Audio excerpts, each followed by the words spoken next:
So what's your answer? Mahkamah Adat. Question time. Listen.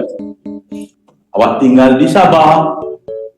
Awak didapati bersalah kerana melakukan sesuatu. Mahkamah mana awak akan dihadapkan? A. Mahkamah Residen. B. Mahkamah Adat. Kita panggil Tiwarshini. Yes, sir.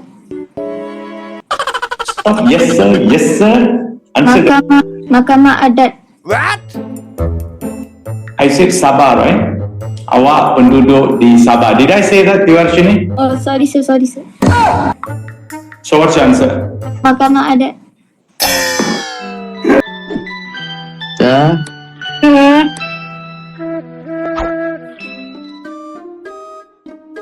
Sir, answer option wrong, sir. Yeah, both the option wrong lah. Next time, when people give you choice, think first. Don't simply choose one. Okay, let's say I ask you, how do you want to die? You want to jump from the building, or you want to go on the railway track hit by train? A is what? Jump from the building. B, pertama sekali awak tak nak mati. Tapi awak diberikan dua pilihan untuk mati dan awak pilih satu. Ya?